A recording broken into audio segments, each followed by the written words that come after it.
Assalamualaikum warahmatullahi wabarakatuh. Bismillahirrahmanirrahim. Alhamdulillahi rabbil alamin. Wassalatu wassalamu ala sayyidina wa habibina wa syafi'ina wa maulana Muhammadin wa ala alihi wa ashabihi wa man tabi'ahum bi ihsanin ila yaumiddin, amma ba'd.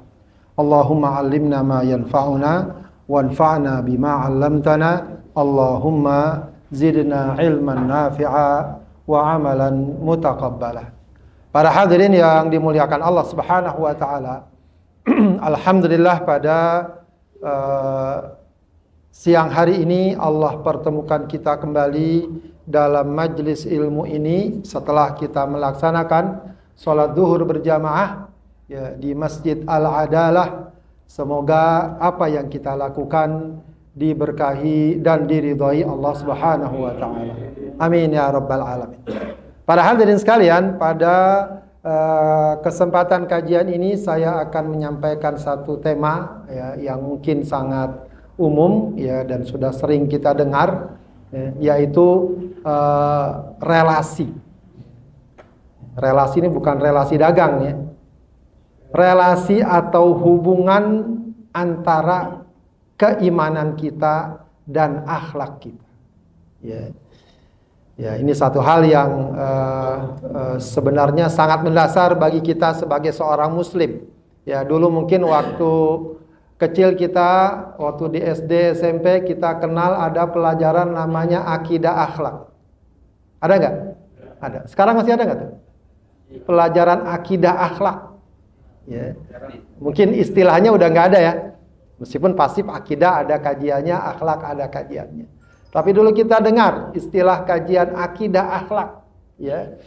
Ya. Kenapa bukan akidah ibadah, akidah akhlak? Ya. Rupanya memang ini perkara yang memiliki kaitan yang sangat erat ya, bagi kita sebagai seorang muslim. Ya. Kedua-duanya tidak dapat dinafikan. Ya. Bahkan walau untuk yang satu ya.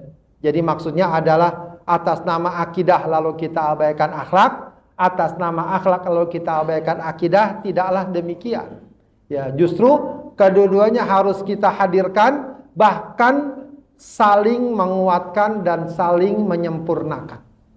Akidah kita, keimanan kita tidak akan sempurna ya, kecuali kalau akhlak kita mulia. Ya. Sementara akhlak kita pun tidak akan mendapatkan nilai yang mulia di sisi Allah Subhanahu wa taala jika tidak dilandasi oleh akidah dan keimanan yang kuat. Ya, bahkan Rasulullah SAW mengatakan ya, iman yang paling utama adalah orang yang akhlaknya mulia.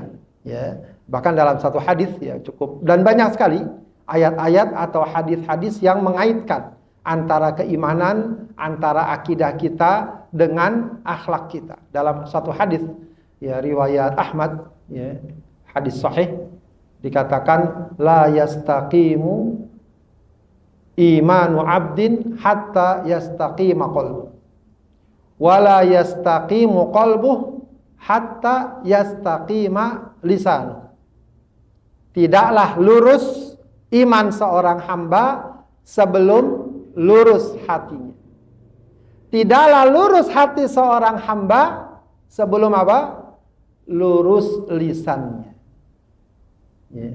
Ini menggambarkan hubungan yang sangat erat antara keimanan dan akhlak kita.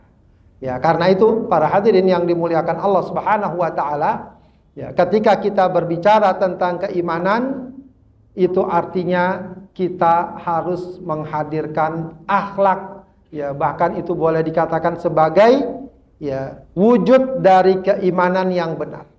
Ya, maka seberapapun orang berbicara tentang masalah keimanan, ya, tapi kalau akhlaknya bermasalah, ya, hubungannya bermasalah dengan sesama, Ya, apalagi dengan orang-orang terdekatnya, apakah dengan orang tuanya, apakah dengan pasangannya, apakah dengan tetangganya, dengan sahabatnya, ya, maka dia patut mengevaluasi dirinya. Ya, di sana ada problem dalam masalah keimanannya. Ya, dalam masalah keimanannya. Para hadirin yang dimuliakan Allah Subhanahu wa taala, di sisi lain juga ini pun akan menjadi satu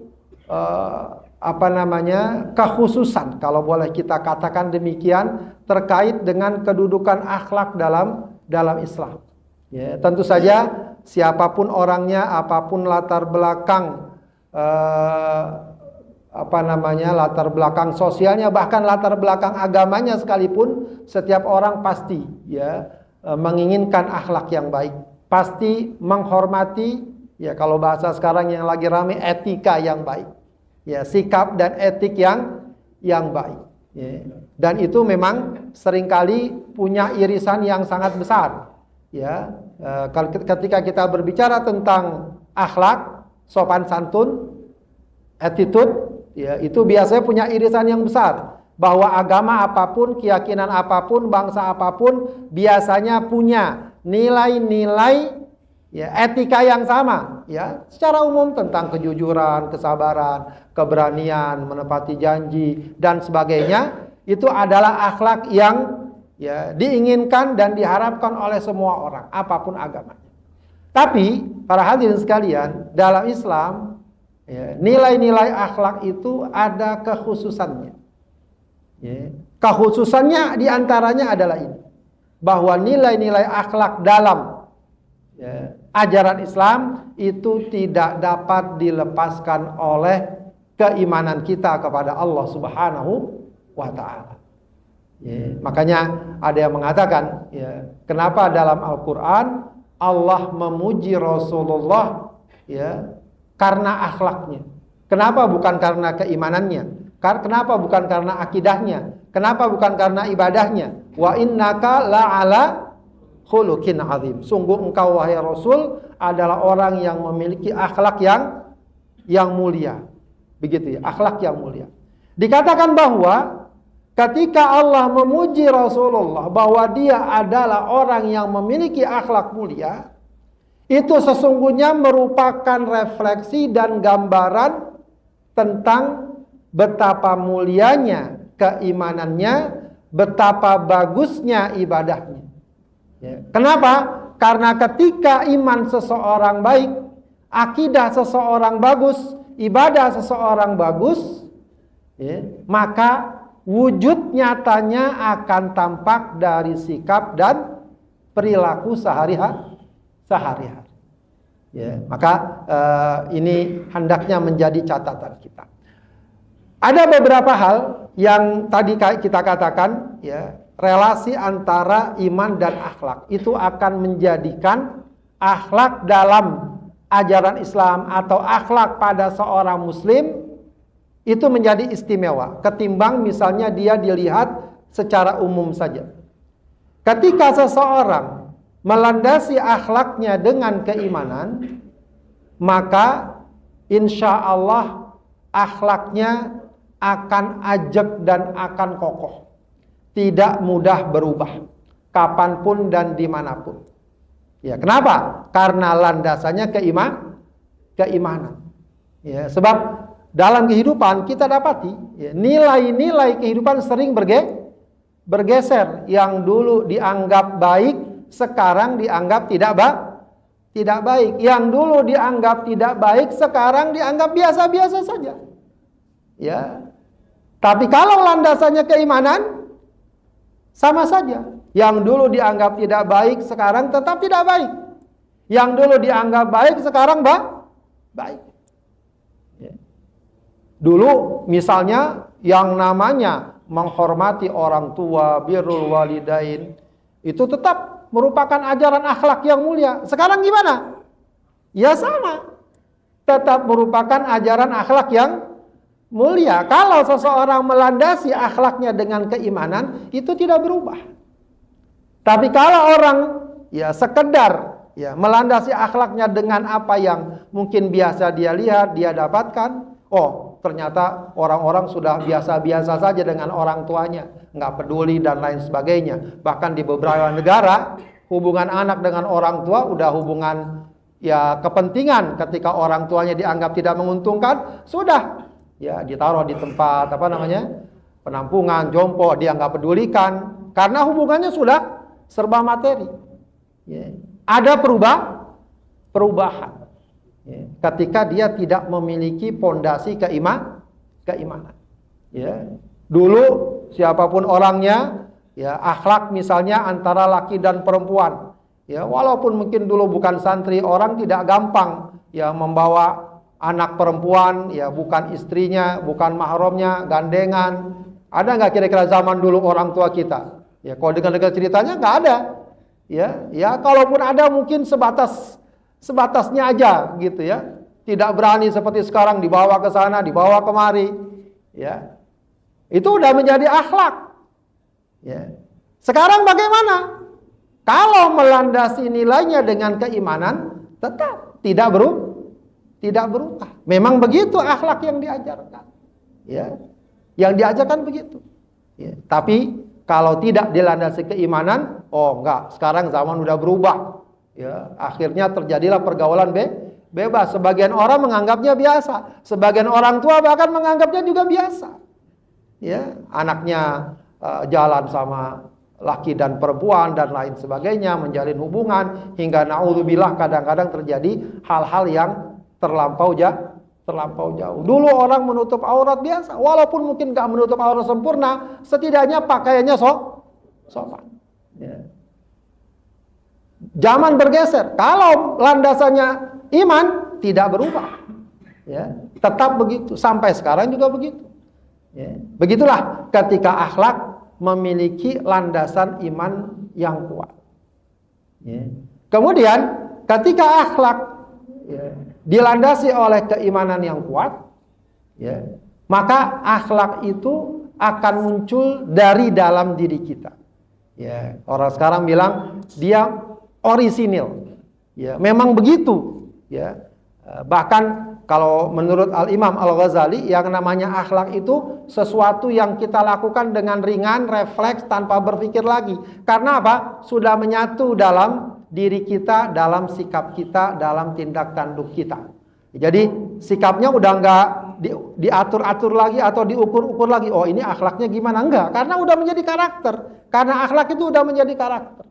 Ya, karakter kita sebagai orang beriman, ya kalau ngomong misalnya kita jaga jangan sampai ada dusta, kalau janji jangan sampai diingkari, dan itu bukan semata-mata karena wah kalau sekarang lagi rame nih ya kampanye segala macam, oh karena kita tidak, karena memang akhlak kita kalau ngomong kita jaga, kalau janji kita jaga, begitu, ya tidak kita buat-buat, ya tidak kita rekayasa, ya.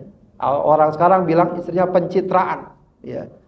Tidak, tapi memang akhlak kita begitu, keseharian kita begitu. Dengan siapapun, ya kita bersikap baik, ya dengan tetangga, dengan orang tua, dengan anak kecil, dengan orang muda, laki, perempuan bersikap baik. Karena memang dia sudah menyatu dalam diri kita, lahir dari keimanan kita bahwa seorang muslim memang harus menjaga sikapnya, perilakunya, attitude-nya, dan seterusnya. Ya, sehingga akhlak itu bukan hanya sekedar tampak, misalnya di forum-forum formal, resmi, atau di depannya ada tokoh terhormat, ya dan seterusnya. Lalu dia jaga. Lalu kalau di jalanan gimana? Dia nggak peduli. Itu belum menjadi akhlak. Ya, makanya sering dikatakan kalau menilai akhlak seseorang, ya, jangan lihatnya di masjid. Di masjid semua orang umumnya jaga akhlak. Lihat di jalanan. Ya. Gimana dia akhlak? Oh, kalau jalan bagus, kalau mau belok dia kasih sen, itu akhlak itu. Jangan dikira nggak akhlak. Ya. Tiba-tiba belok saja nggak ngasih sen, ya, kasihan yang di belakang. Apalagi kalau udah sen kanan belok kiri, wah bahaya lagi. Itu nggak akhlak. Ya. Hal-hal seperti itu mungkin sederhana, tapi itulah ya refleksi akhlak kita. Ya, ini akhlak di saat sulit, di saat berat, ya itu juga akhlak. Ya. Ya, kalau di saat senang gampang. Ketika di depannya orang biasa, orang kecil, dia tetap jaga akhlak. Ya, kalau di depannya orang besar, orang tua, tokoh terhormat, dia jaga akhlak umum, berlaku memang begitu. Ya, tapi memang lebih parah lagi kalau di depan orang tua nggak jaga akhlak, lebih parah lagi. Ya. Ya. Songong kalau orang sekarang. Ya. Jadi akhlak ketika dia hadir dari hati kita, dia akan lebih orisinil, genuine orang sekarang. Ya, mau bagaimana memang begitu akhlaknya. Ya, bukan karena dipoles-poles, bukan karena dibuat-buat, tidak. Ya, maka betapa penting para hadirin sekalian, secara bersamaan, ya, kita selalu merawat, menjaga, menyuburkan dua sisi ini, dua nilai ini. Ya, ini tidak bisa kita sikapi dengan dikotomis. Sama yang penting akidahnya benar, sama yang penting imannya benar. Lalu kemudian kita nggak peduli dengan akhlak kita. Kebalikannya, yang penting saya akhlaknya benar, nggak nyakitin orang, nggak apa. Tapi iman kita tidak kita rawat. Keduanya harus kita hadirkan, karena keduanya sangat menentukan keselamatan kita, keberhasilan kita, kesuksesan kita di dunia maupun di akhirat. Ya, di akhirat jangan dikira orang yang disiksa hanyalah orang yang tidak salat atau orang yang problem dalam masalah kesyirikan. Ada yang kata Rasul disiksa kenapa? Karena dia menjaga atau kucingnya, ya, dikurung, tidak dikasih makan. Itu akhlak. Sama binatang saja tidak berakhlak jadi masalah, apalagi sama orang.